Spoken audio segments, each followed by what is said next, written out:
Every single day, we are faced with choices. I mean, constantly. From something small, like what you're gonna have for lunch, all the way up to huge, life-changing stuff, like taking a new job. And here's the thing. Every time you choose one thing, you're giving something else up. But what if you could get really, really good at that process, the art of the trade-off, to make smarter, better decisions? Well, that's exactly what we're going to dive into. You know the feeling, right? You're standing at a crossroads, and you just wish you could go down both paths at the same time. You want the job with the amazing salary, but you also want the one that gives you more time off. You want the phone with all the bells and whistles, but you also want the one you can actually afford. It's that classic feeling of being stuck.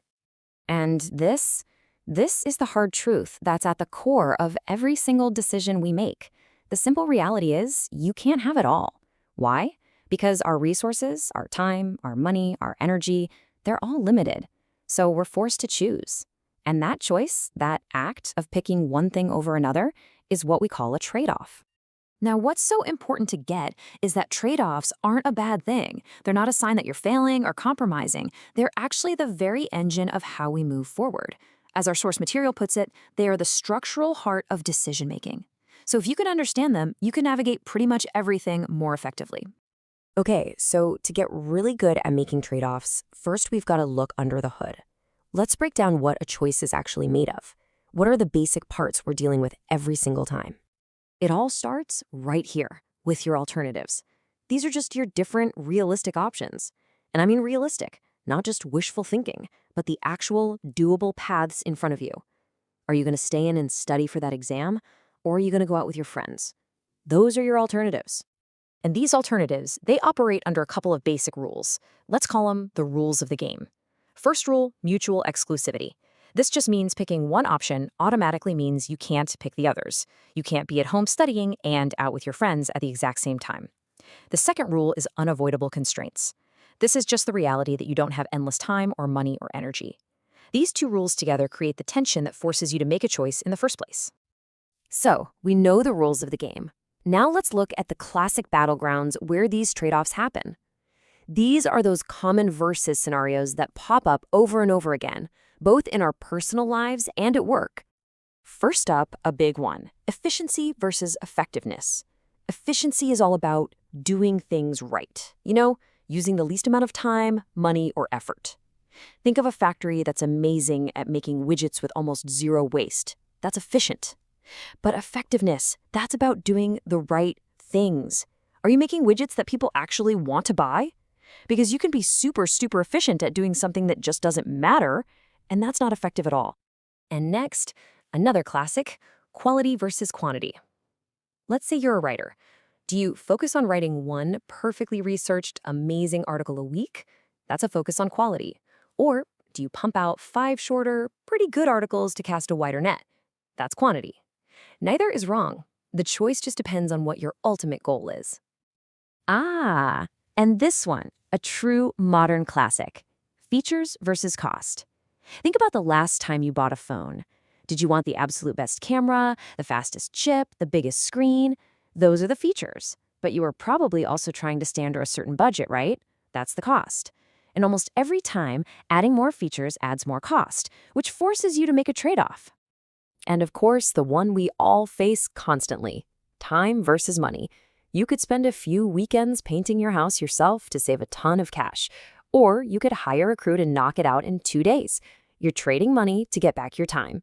We see this everywhere, from paying for express shipping to outsourcing tasks you don't want to do. Okay, so we've established that every time you choose something, you have to give something else up. But what exactly is that something? This brings us to the inevitable price tag that comes with any decision. This right here is one of the most powerful ideas in all of economics. It's called opportunity cost, and it means it's not just about what you choose, it's about what you give up. So if you decide to spend 2 hours watching a movie, the opportunity cost isn't 0. It's the value of the next best thing you could have done with that time. Maybe that was going for a run, or reading a book, or calling your family. It's the hidden price of every single choice you make. So the bottom line is this: there's no such thing as a free choice. Every single yes to one thing is automatically a no to something else. And that act of deliberately giving up something you want, well, that's a sacrifice. Thinking about it this way isn't meant to be negative. It's actually empowering because it helps you be way more intentional with your decisions. All right, so we get the parts, we understand the costs.